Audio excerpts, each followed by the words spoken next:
Você sabia que você pode estar dirigindo no seu carro em um ambiente aberto e mesmo assim acabar morrendo por intoxicação por monóxido de carbono, mesmo em um ambiente aberto? Não é tão comum, mas é possível. Muito prazer, sou o professor Moisés Medeiros, sou professor de Química, também sou médico, e separei aqui essa aula que vai lhe contar tudo o que você tem que saber e mais um pouco sobre intoxicação por monóxido de carbono. E no final vai ser capaz aí de repente salvar a sua vida ou a vida de alguém, na questão de sintoma, tratamento, então assim, tá incrível. E se fizer sentido para você, se inscreve aí e manda um like pra gente. Olha só, pessoal, o que eu trouxe pra gente discutir. Bom, em 2024, pra gente entender o contexto, né, teve aí um acidente sem precedentes, certo? Que ceifaram, né, ceifou a vida aí de 4 jovens, como a gente pode ver, e o problema foi intoxicação por monóxido de carbono. E mesmo em um ambiente aberto, apesar de não ser tão comum, é possível, desde que tem alguns fatores de riscos inerentes. Por exemplo, esse caso da tragédia em Santa Catarina, com esses 4 jovens, foi que o proprietário dessa BMW mexeu no cano de escape para fazer com que o carro tivesse mais ronco, mais barulho. A polícia acredita que um vazamento de monóxido de carbono num carro de luxo provocou a morte de 4 jovens no litoral de Santa Catarina. A suspeita é de que uma modificação no escapamento do veículo causou o vazamento. É o local que saem os gases, certo? E já já vou mostrar, mas para você ter uma ciência, os carros que têm gasolina, né, combustíveis fósseis, eles liberam CO2 e CO. Então, assim, se você mexe no cano de escape libera esses gases. Cano de escape, se veio da fábrica, ele veio atendendo todas as normativas. E você troca por um cano de escape que não tem precedência, o que vai acontecer? Esse gás não vai trocar de uma forma eficiente, beleza? Então, assim, é possível em ambiente aberto. Eu me sinto na obrigação de falar o que é mais comum que a gente vê aí no Brasil, né, no mundo, milhares e milhares de casos que tem aí todo ano, cada vez mais, né? Que é o fato de jovens, 17, 18 anos, fazendo aí sexo, né? Atividade sexual, porque eles não têm condições financeiras para levar para um local adequado o seu cônjuge, né, para fazer o ato sexual, e aí acaba levando para qualquer lugar, por exemplo, uma garagem. E aí, ambiente, primeira, segunda dica, ambiente fechado, com o carro ligado, você não faz. Jamais, beleza? E aí eu coloquei sexo porque é o mais comum para chamar a sua atenção. Mas qualquer que seja a atividade, dentro de um carro, um ambiente fechado, a partir de agora você não faz mais. E eu vou te provar o porquê. Pode colocar, mano. E para fazer mais sentido a nossa discussão, certo? Eu vou lhe explicar a fisiologia do que acontece do ponto de vista normal. Quero só que você me acompanhe. Quando a gente inspira, eu puxo O2, olha o sentido da seta. Puxo O2 e libero CO2. O objetivo de puxar o O2 e liberar CO2 é porque o oxigênio, os gases, eles passam de onde a pressão é maior para onde a pressão é menor. Por um processo que a gente chama de difusão. E esse processo não gasta energia, é o normal dos gases. Ou seja, para o gás entrar no nosso organismo, a pressão lá fora é menor do que aqui dentro. Beleza? Esse processo aí é o processo normal. E aí, o oxigênio entrou, vai para uma célula que transporta o oxigênio, chamada de hemácia, que tem uma proteína famosíssima chamada de hemoglobina, e leva esse oxigênio para um tecido específico, para oxigenar ele. E quando a gente fala oxigenar, é produzir ATP, produzir energia, que já vou lhe mostrar. E aí, eu oxigeno o tecido, e quando eu puxo o O2, eu troco o O2 por CO2, que é o gás carbônico. Esse processo de troca a gente chama de hematose. Eu fiz um esquemazinho aí, ali pra gente. E aí, nesse segundo momento, eu queria só que você comparasse os dois. O cara bonzinho e o vilão. Eu quero que você perceba que o fluxo deles é o mesmo, né? Vai passar aí tanto o O2 quanto o CO para o tecido sanguíneo e atingir a mesma célula, ou seja, eles competem entre si. Tudo bem? Então, tem aí o CO e tem o oxigênio. Qual dos dois vai se ligar com mais facilidade com a hemoglobina, né? Com a proteína dentro da hemácia? Com certeza você já sabe, mas estou montando um raciocínio.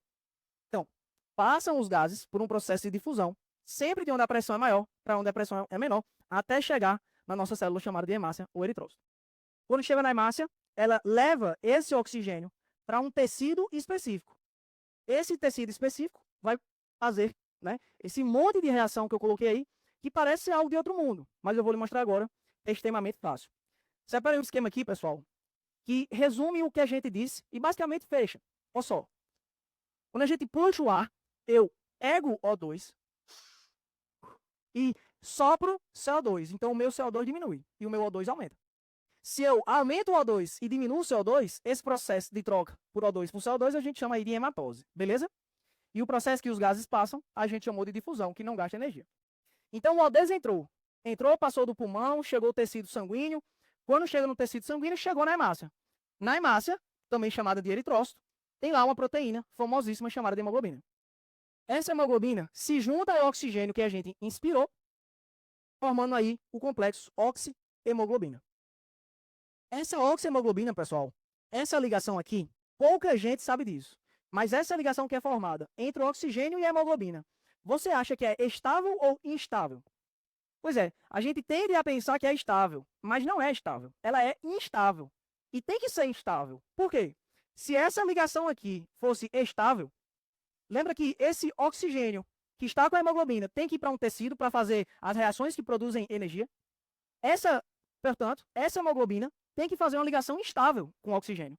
Porque quando chega no tecido, ela se desprende, né, do oxigênio, fazendo com que ele fique livre e faça a sua função dentro aí daquele tecido. Então é uma ligação extremamente instável. Diferente, ó, do CO, que já vou lhe mostrar. Então, peguei o O2, tá na hemoglobina, levei para o tecido.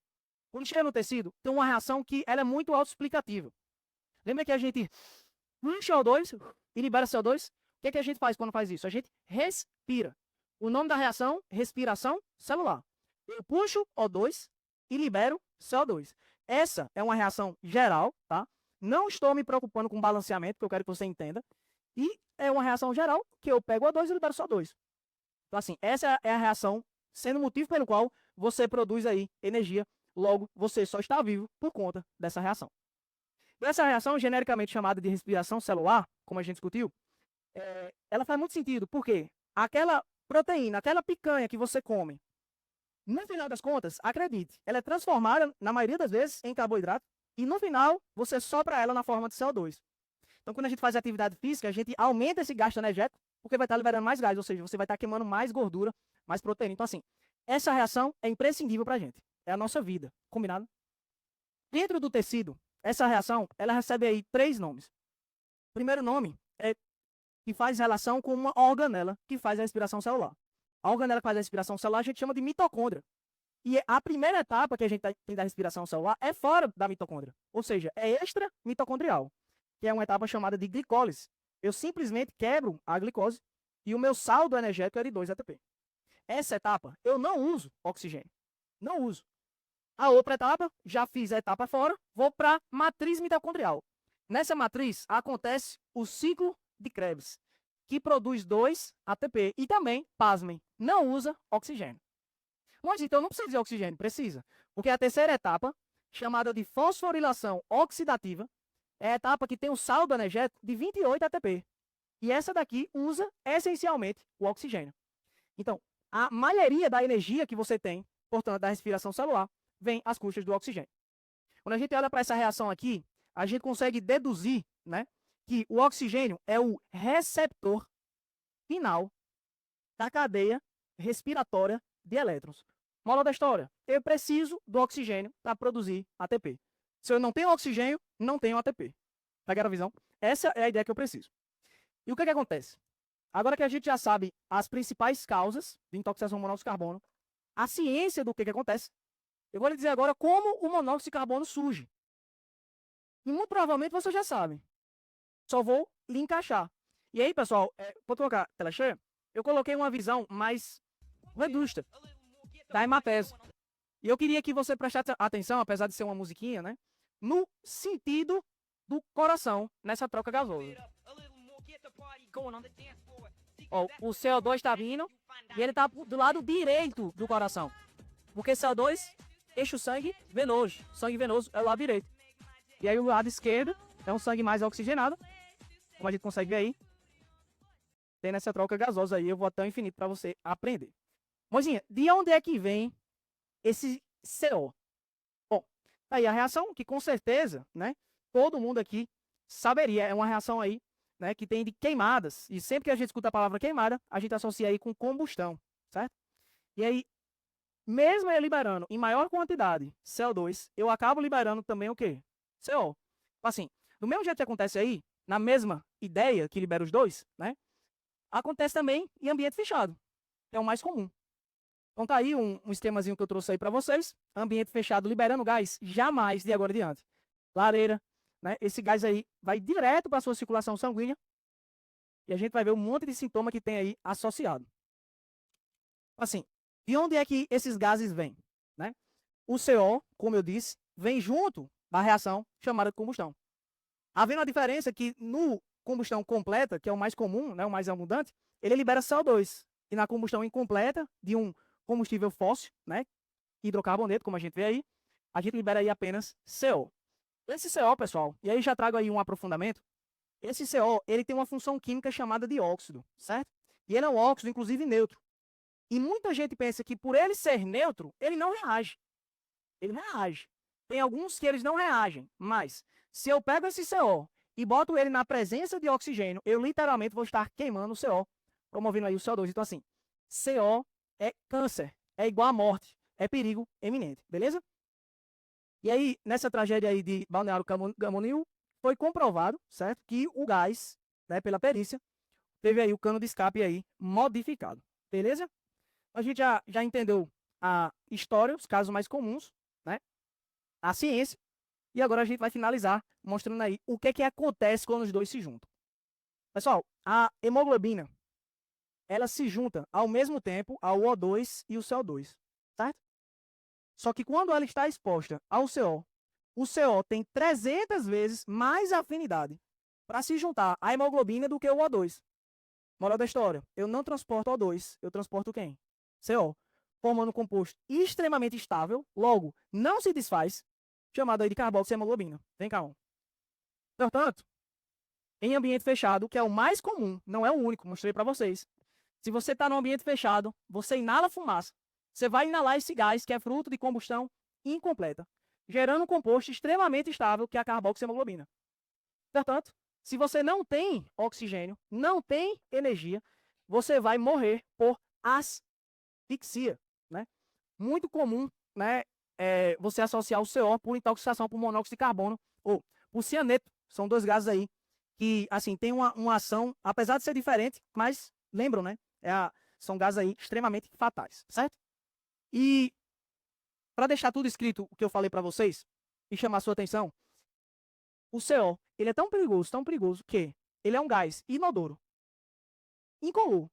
Então, se você está exposto a esse gás, você não vai perceber que você está exposto a ele. Mozinha, quais são os sintomas que vai me dar? Você vai ter sonolência.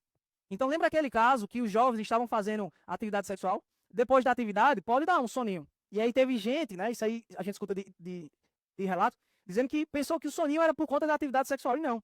Na verdade, esse soninho já vem para lhe derrubar. Você tem aí minutos para se salvar. Pessoal, o que, que eu devo fazer? Né? Se você está dirigindo e você sente um sonozinho que não era para vir, dica, abra o vidro. Porque o gás ele se expande. Abra o vidro. Então, assim, abre o vidro e aperta, né? Para o carro, abre o vidro e a porta. E assim, jamais ambiente fechado e jamais mexa no seu cano de escape, beleza? Lareira, tudo que envolva queima, pessoal, em ambiente fechado a gente evita. Tudo bem? Porque vai estar liberando esse gás e a gente vai estar exposto porque está no ambiente fechado, beleza? Ele tem uma meia-vida, pessoal, de 252 minutos e ele tem 60 vezes mais afinidade com a hemoglobina do que o oxigênio tem com a mioglobina, que é a proteína aí do sangue. Então, assim, ele predispõe também um monte de arritmia, certo? Que são desordens aí no coração. Então, assim, é extremamente maléfico esse gás aí, tá? E aí eu coloquei a imagem de asfixia. Essa seria a ideia, apesar de não ser asfixia mecânica. Os sintomas variam, né? O mais comum que a gente tem é uma sonolência, mas varia bastante, principalmente sintomas aí neurológicos, tá? Mas, em termos práticos, né? A gente tem questão de minutos, tá? Esse gás também, pessoal, foi o que aconteceu aí também na Boate Kiss, né? Que teve as queimas lá, cianeto também presente. Foi usado também em guerras mundiais. E deixa eu olhar para ele, amor.